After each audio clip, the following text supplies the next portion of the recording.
अध्यात्म विज्ञान कोई धर्म या संप्रदाय नहीं है, ये स्पिरिचुअल साइंस है जो कुदरत के कानून पर आधारित है। ये विज्ञान पूरे ब्रह्मांड के सभी रहस्यों को उजागर करता है और जीवन के सभी पहलुओं को समझने के लिए एक नई दृष्टि देता है। इसी को आर्ट ऑफ विजन कहते हैं, दुनिया को देखने की एक नई दृष्टि, जो अध्यात्म विज्ञानी परम पूज्य स्वामी श्री कमलेशानंद जी के निर्देशन में सनातन सत्य का अनुसंधान कर हमारे जीवन को प्रकाशित करे। जय सच्चिदानंद।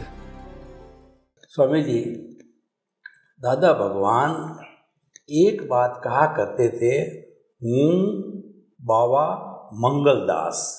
इसको जब मैंने सुना, पढ़ा, तो मैं काफ़ी प्रभावित हुआ, क्योंकि 3 शब्दों के अंदर उन्होंने पूरा ज्ञान विज्ञान पूरा भर दिया।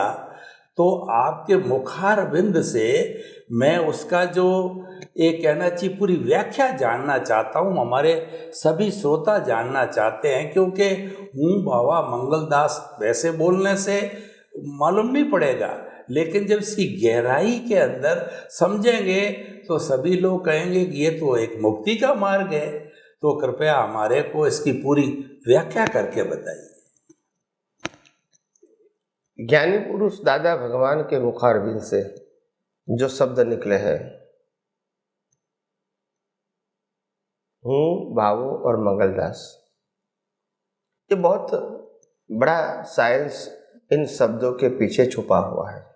ये सिर्फ शब्द नहीं है, उनके पीछे साइंस है, और ये साइंस से ही हम ब्रह्मांड के रहस्य को खुला कर सकते हैं।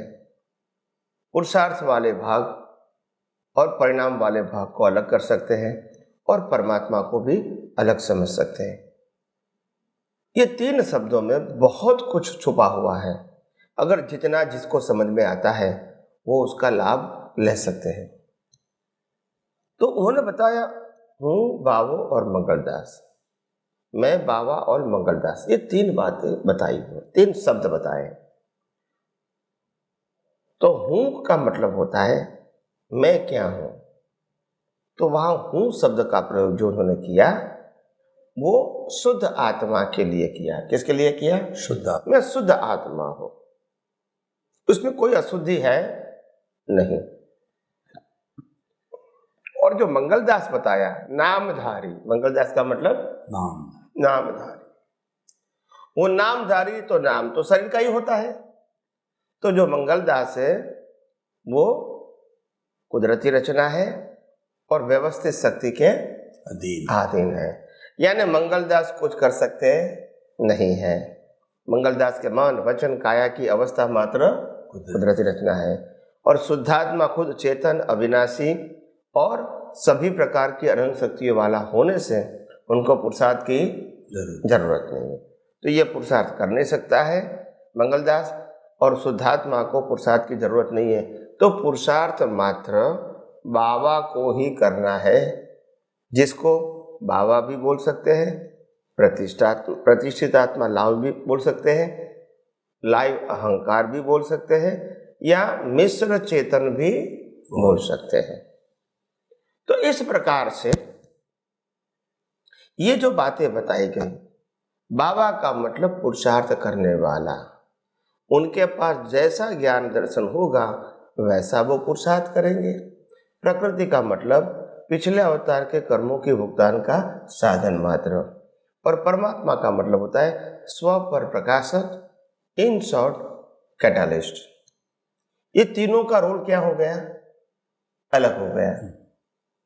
हूँ का रोल अलग हो गया, मंगलदास का रोल अलग, और बाबा का रोल।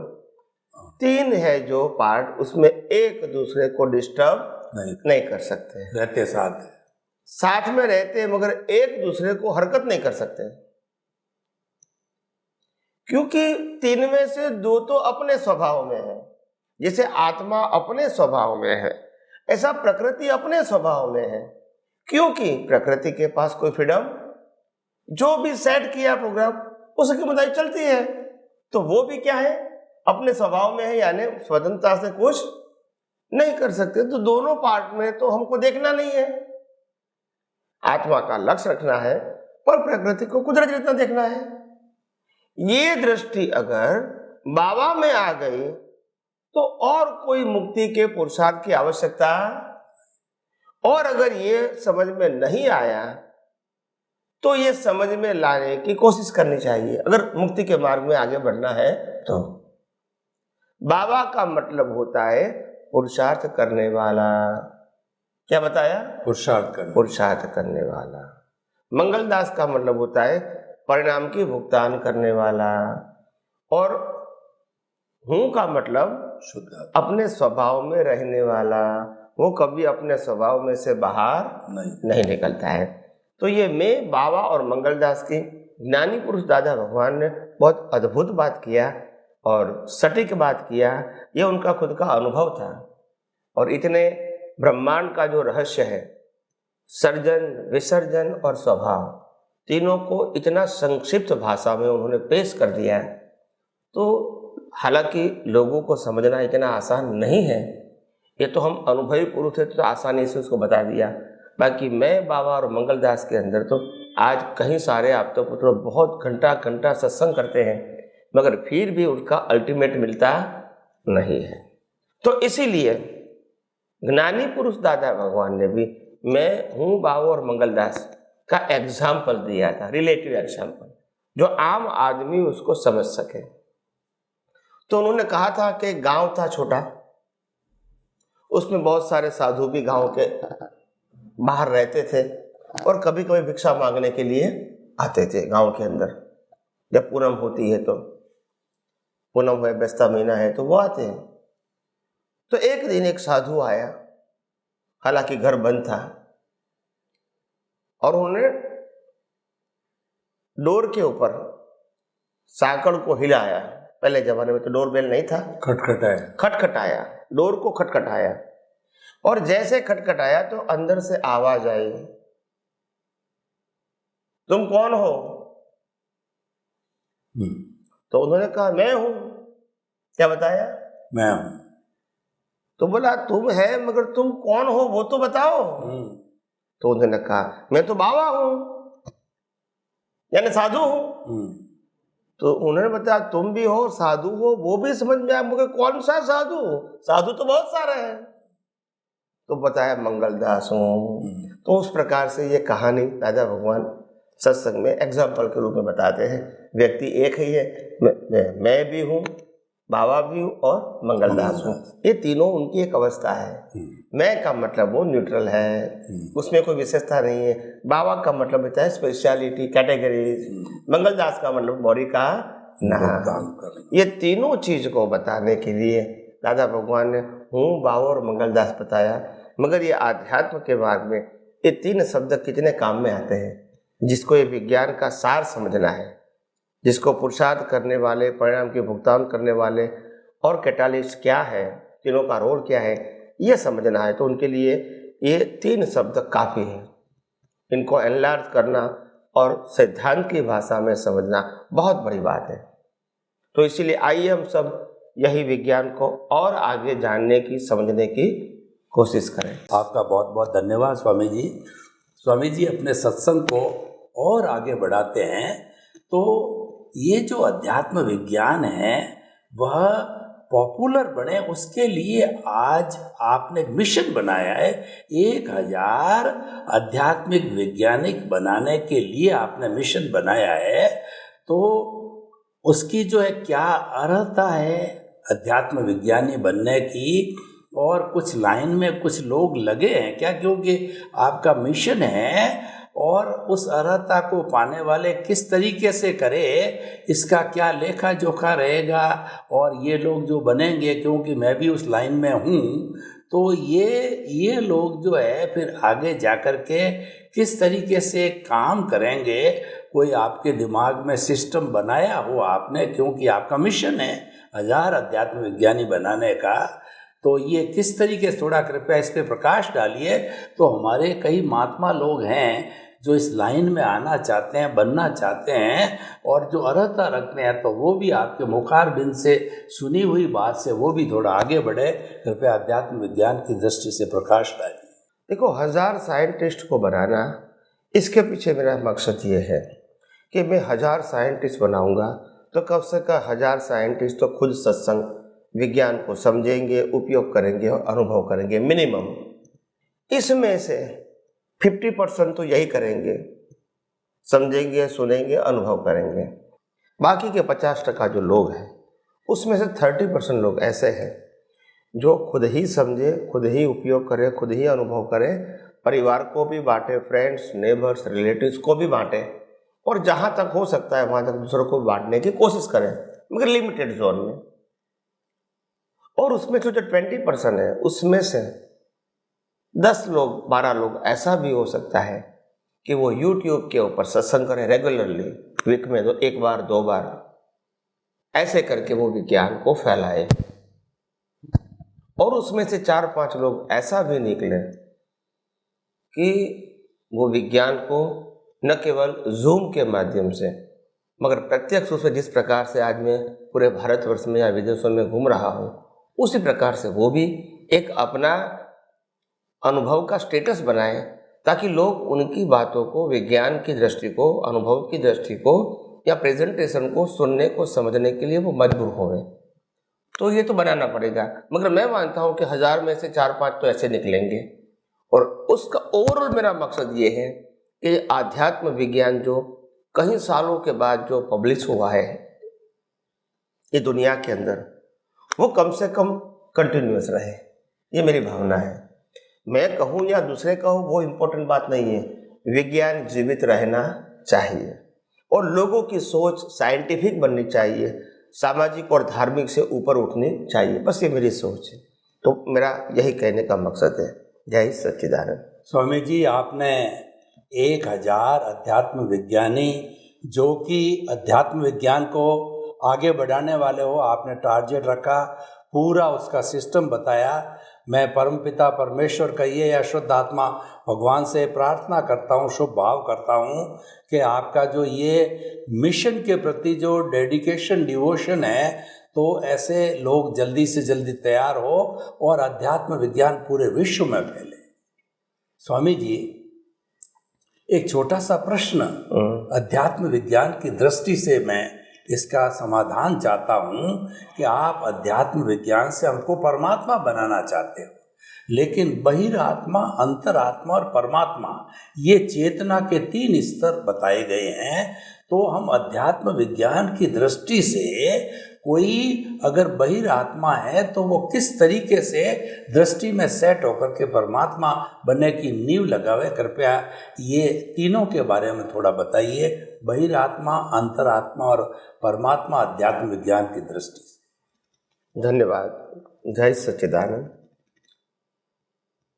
बहिरात्मा, अंतरात्मा और परमात्मा, ये तीनों जो शब्द है काफी पुराने हैं, शास्त्रोक्त शब्द है, ज्ञानी पुरुष ने भी बताया है। तो इनमें बहुत सारा रहस्य छुपा हुआ है अगर समझ में आता है तो। आत्मा, फिर बहिरात्मा, फिर अंतरात्मा, फिर परमात्मा। तो ये कहने का मतलब क्या है? आत्मा तो है, मगर आत्मा की हाजिरी में संसार में कुछ पाना चाहता है, संसार में से कुछ प्राप्त करना चाहता है, वो बहिरात्मा है। और मार खा के मालूम हुआ कि बाहर कुछ पाने जैसा है ही नहीं, शक्तिशाली तो आत्मा के अलावा कोई है ही नहीं। तो ये लक्ष्य में रखना वो अंतरात्मा हो गया। और वो लक्ष्य में रख के जब पुरुषार्थ करके जब अज्ञान खत्म कर देंगे, शुद्धात्मा को लक्ष्य में रख के सभी अवस्था को कुदरत इतना देखेंगे, अज्ञान खत्म होगा, तो एक दिन वो ही अंतरात्मा परमात्मा का अनुभव कर सकेंगे। यानी आत्मा, अंतरात्मा, आत्मा, बहिरात्मा, अंतरात्मा, और वो अंतरात्मा बाद में परमात्मा बनेगा। तो कहने का मतलब ये है, ये कोई अलग अलग अवस्था नहीं है, ये आत्मा की बात है। देखो, आत्मा अंतरात्मा और परमात्मा में कोई जगह शरीर का नाम नहीं है। तो ये क्यों ऐसा बताया जहां शरीर का नाम नहीं है? क्योंकि ये दृष्टि की बात है। अंतरात्म दशा, बहिरात्म दशा और परमात्मा दशा, तो ये तीनों की अनुभूति प्रतिष्ठित आत्मा को होती है। जहां तक वो प्रतिष्ठित आत्मा आत्मा की हाजिरी में मिथ्या ज्ञान और मिथ्या दर्शन के माध्यम से संसार में से सुख पाने की कोशिश करता है, वहां तक वो बहिरात्मा है।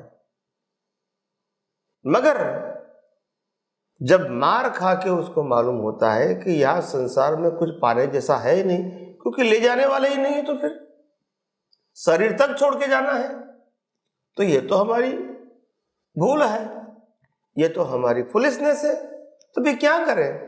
तो फिर बाद में समझ में आता है अनुभवी ज्ञानी पुरुष के माध्यम से कि भाई तुम जो पाना चाहते हो वो वास्तव में तुम हो, मगर वो अंदर है, बाहर नहीं है। और इसीलिए आप अगर मुक्ति पाना चाहते हैं, सनातन सुख पाना चाहते हैं, शाश्वत सुख की अनुभूति करना चाहते हैं, वो सब अंदर है। तो तुम्हारी दृष्टि बहिर्मुखी से क्या बनाना है? अंतर्मुखी। मगर फिर प्रश्न करेगा बुद्धिशाली व्यक्ति, अगर मैं अंतर्मुखी बन गया तो क्या मेरा बाह्य जीवन चेंज होगा? नहीं। मगर पहले बाह्य जीवन की अवस्थाओं में जो इंटरेस्ट था, इंडिविजुअल अवस्थाओं में, अच्छी है, बुरी है, लाइक एंड डिसलाइक है, प्रॉफिट एंड लॉस है, मेरी है, तेरी है, ये नहीं रहेगा। अभी ये अवस्था में रहेगा कुदरती रचना, और कोई ऑप्शन नहीं। तो सभी अवस्थाओं को जब अंतर्मुखी हो गया, मतलब बाहर की अवस्थाओं को क्या देखना है? कुदरती रचना, मेरी तेरी देखना नहीं है, सुख दुख देखना नहीं है, पाप पुण्य देखना नहीं है, पाने का खोने का देखना नहीं है। तो ये कुदरती रचना। अभी क्या हो गया? तो क्या मैं तो शुद्धात्मा हूं, क्योंकि वो दृष्टि मिली ज्ञानी पुरुष से, तो मेरे को शुद्धात्मा में रहना है। तो शुद्धात्मा में रहने का मतलब क्या है? क्योंकि मैं तो चेतन हूं ही। शरीर का जन्म जीवन मृत्यु हो सकता है, शरीर को सफरिंग हो सकता है, शरीर को अवस्था हो सकती है, मगर मैं शुद्धात्मा हूं, वो तो चेतन है, वो तो अविनाशी है और सभी प्रकार की अनंत शक्तियों वाला है। मगर क्योंकि बहिर्मुखी था तो होते हुए भी उसका अनुभव नहीं हुआ। अभी मैंने बाहर की अवस्थाओं की वैल्यू खलास कर दी, क्योंकि एक ही बताई गई कुदरती रचना, तो डिटेल में जाने की जरूरत नहीं है, क्योंकि वैसे भी कुदरती रचना है। तो मेरा इंटरेस्ट अभी आत्मा में रहा और बाकी सब अवस्था कुदरती रचना। तो मेरे साथ जो अज्ञान था रिलेटिव सत्य का, वो धीरे धीरे क्या हो जाएगा? जीरो हो जाएगा। और एक दिन अज्ञान खत्म हो गया, उस दिन प्रतिष्ठित आत्मा का अस्तित्व नहीं रहेगा पुरुषार्थ करने वाला, क्योंकि उनका कोई रोल नहीं है। प्रतिष्ठित आत्मा का जन्म ही अज्ञान से हुआ और उसका अंत भी अज्ञान जाने के साथ खत्म हो जाता है। तो बाद में शरीर और आत्मा दो रहता है, और आत्मा तो कुदरती रचना है, और कुदरती रचना वाला शरीर खत्म हो गया तो आत्मा कहाँ जाएगा? मोक्ष में। कोई कर्म तो किया ही नहीं, कर्म करने वाला ही नहीं है, तो कैसे बनेगा कर्म? तो ये पूरा साइंस है। और इसीलिए ये साइंस इतना परफेक्ट है कि जो भी व्यक्ति, शास्त्रों में जो शब्द लिखा है बहिरात्मा, अंतरात्मा और परमात्मा, वो भले सिंपल है, मगर समझाने के लिए, समझने के लिए अनुभवी पुरुष चाहिए, ये तो नहीं समझ में आएगा। तो इसीलिए यह अध्यात्म विज्ञान में आगे बढ़ने के लिए बहिरात्मा, अंतरात्मा और परमात्मा को समझना हमारे लिए बहुत आवश्यक है। और मैं समझता हूँ धीरे धीरे आगे हम विज्ञान को और आगे समझने की कोशिश करेंगे और अपनी दृष्टि को और यथार्थ बनाएंगे। स्वामी जी, आपका बहुत बहुत धन्यवाद। आपने संक्षेप में बताया कि बहिरात्मा अंतरात्मा से परमात्मा बनना है, तो दृष्टि में, आर्ट ऑफ द विजन में सेट कीजिए कि मन वचन काया से मुक्त मैं ऐसा शुद्ध आत्मा हूँ, और मन वचन काया तथा उससे जुड़ी हुई सर अवस्था मात्र कुदरती रचना। ये सेट होते ही आप परमात्मा बनने की प्रक्रिया में जारी हो जाएगी। बहुत बहुत धन्यवाद स्वामी जी, आपका कृतज्ञता। जय सच्चिदानंद। जय सच्चिदानंद।